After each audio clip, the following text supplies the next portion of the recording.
Islamic banking is a financial system that operates according to the principles of Islamic law, or Sharia, which emphasizes ethical, socially responsible, and interest-free banking. The system contrasts with conventional banking, which is fundamentally capitalistic, profit-driven, and interest-based.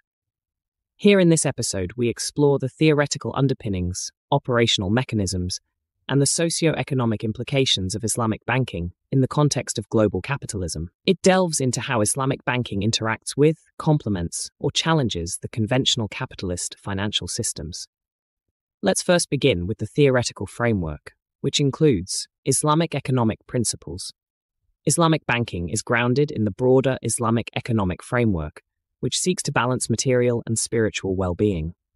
The key principles are prohibition of riba or interest. Riba, or the charging of interest on loans, is strictly prohibited in Islam. This principle is based on the belief that money itself should not generate more money without being linked to real economic activity. Number 2. Risk sharing. Instead of earning a fixed return through interest, Islamic finance promotes profit and loss sharing. This involves sharing risks and rewards, which aligns the interests of the financier and the entrepreneur, encouraging both to work towards the success of a venture. Number 3. Prohibition of gharar or uncertainty. Contracts with excessive uncertainty or ambiguity are forbidden in Islamic finance. This principle aims to promote transparency and fairness in financial transactions. Number 4.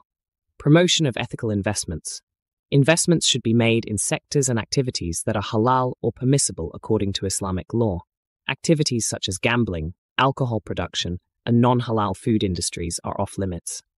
Number 5. Zakat, or almsgiving. This is a form of wealth redistribution mechanism in Islamic finance. Individuals and businesses are required to contribute a portion of their earnings to charity, which helps to reduce inequality and support social welfare. Operational mechanisms of Islamic banking. Islamic banking, while adhering to the principles of Sharia, has developed a range of financial instruments that allow it to operate within the global economy. These include Mudaraba, or profit-sharing partnership. Mudaraba is a partnership where one party provides the capital and the other provides expertise and management. Profits are shared according to a pre-agreed ratio, while losses are borne by the capital provider. This instrument is commonly used in investment funds and financing startups. Number 2. Musharaka, or joint venture. Musharaka involves both parties contributing capital and sharing profits and losses according to their respective investments. It is akin to equity financing in conventional banking and is used in projects requiring substantial capital investment, such as infrastructure projects. Number 3. Murabaha, or cost-plus financing. Murabaha is a sales contract where the bank purchases an asset and sells it to the customer at a marked-up price. The customer pays in installments, and the markup is disclosed up front. This instrument is often used in home financing and trade finance. Number 4. Ijara, or leasing. Ijara is similar to leasing in conventional finance. The bank purchases an asset and leases it to the customer for a fixed period. The bank retains ownership, and the customer pays rent. At the end of the lease, the customer may have the option to purchase the asset. Number 5. Sukuk, or Islamic bonds. Sukuk are Islamic financial certificates similar to bonds, but comply with Sharia. Instead of earning interest, Sukuk holders receive a share of the profit generated by the underlying asset. Sukuk are used by governments and corporations to raise capital for projects. Number 6. Takaful, or Islamic insurance. Takaful is an Islamic alternative to conventional insurance. It is based on mutual cooperation, where participants contribute to a pool of funds used to support members in need. Any surplus is distributed among participants, and the operator's profit comes from managing the fund, not from premiums.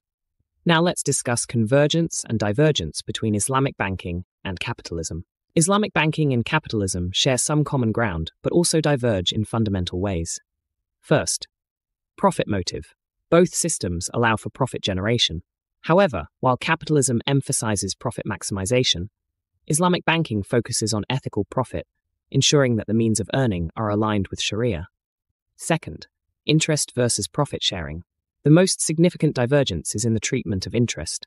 Capitalism thrives on interest-based lending, which is seen as the price of capital.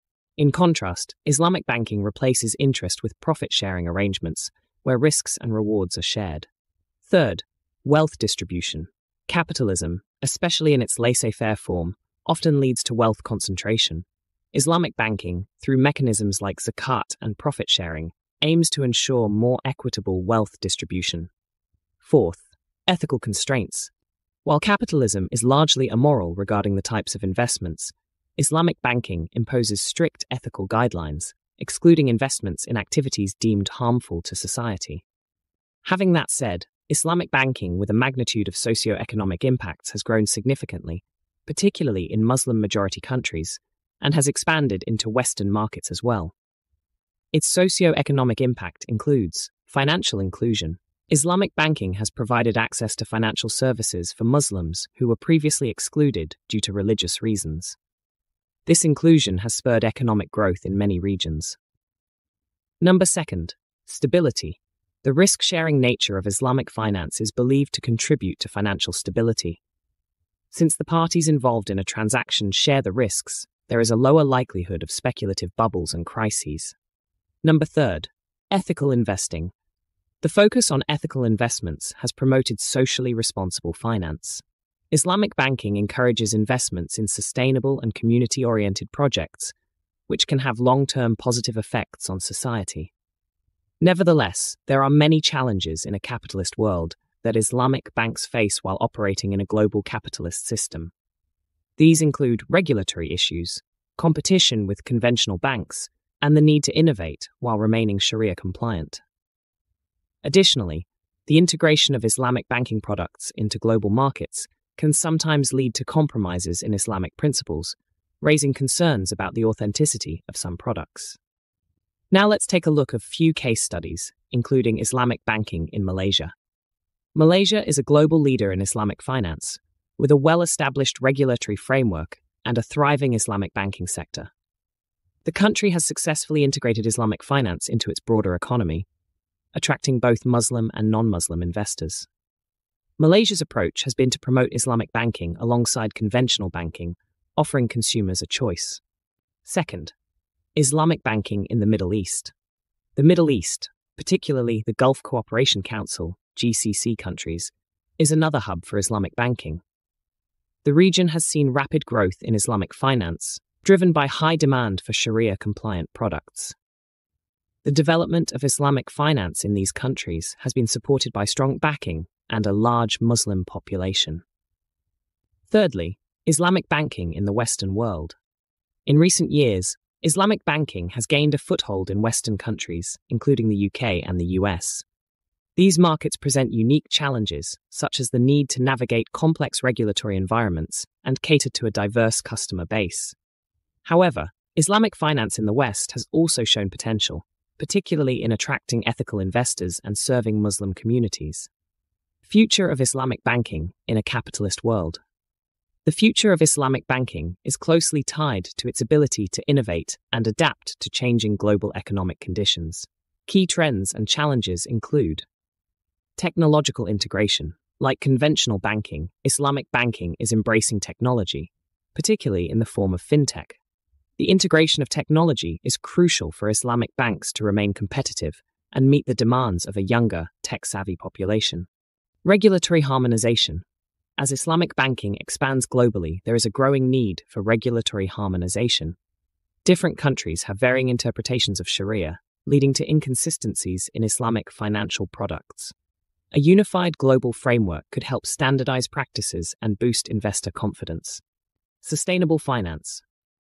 Islamic banking's emphasis on ethical and socially responsible investing positions it well to contribute to the growing demand for sustainable finance. By aligning with global sustainability goals, Islamic banks can play a key role in financing green projects and promoting environmental stewardship. Balancing Sharia compliance with market demands. One of the ongoing challenges for Islamic banks is balancing strict Sharia compliance with the demands of a global capitalist market. Thanks for watching. Do subscribe our channel, Sociopedia.